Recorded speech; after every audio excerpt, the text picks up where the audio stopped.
What is going on, boys? Sago here, back again with another MMA video for you guys, covering MMA News Daily.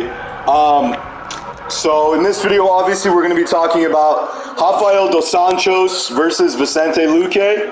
That fight has been announced today officially. You guys saw the pressers and the media that Rafael Dos Anjos did, saying that he's ready to fight Vicente.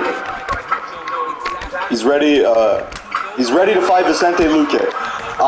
And so I'm actually excited for that fight. Listen, man, these guys are both veterans of the game, especially Rafael Dos Anjos, a previous UFC lightweight champion, and a guy who is ready for anything, man. He's ready for anything. He's ready.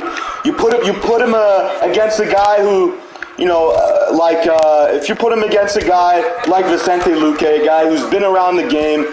It should be an interesting fight, but is this fight, going to set up any title, contentions for these guys? No, it's not going to set up any sort of title contentions, but it is going to be an interesting fight in the fact that we've seen UFC veterans in the past go out and fight and, really test their mettle against each other and show what they're capable of.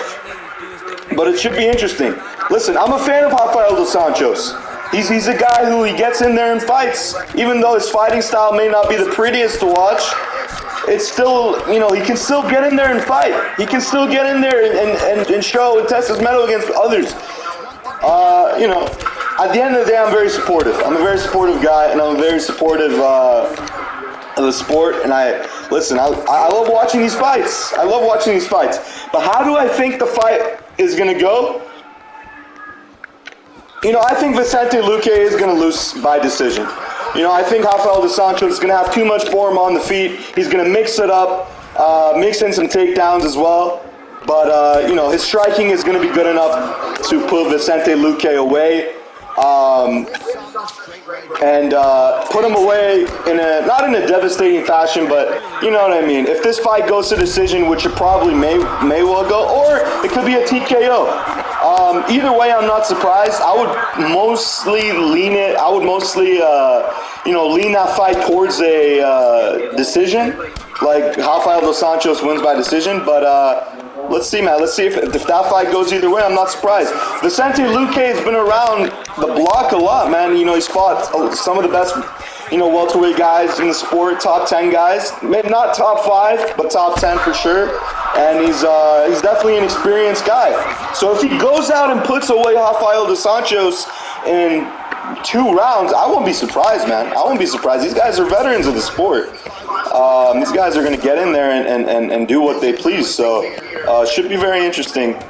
I'm really excited, man, again, for UFC 292. I talked about in my last video. And, it's a late upload for today, but better late than ever, guys. Better late than ever. And, bro, I've seen so many UFC fighters that are like Rafael Dos Anjos level, or they had the same amount of experience as somebody like Rafael Dos Anjos, and go out there and fucking break it, and really, like, these guys are at the end of the road, man. These guys are old guys now. Rafael Dos Anjos is 38, 39 years old. And it really reminds me of, like Cowboy Cerrone. Like somebody like, Donald Cowboy Cerrone, which is, he's a guy who, again, he's a veteran of the sport. He holds the record for most head kick knockouts. And, yeah, let me know what you guys think, though. Down in the comment section below. It should be interesting, and we're going to see what's going to happen. We're going to see that fight. Let me know what you guys think as well, and leave a like, share the video, and obviously the best on YouTube, Sago, UFC, and I'll see you guys when I see you guys. Peace.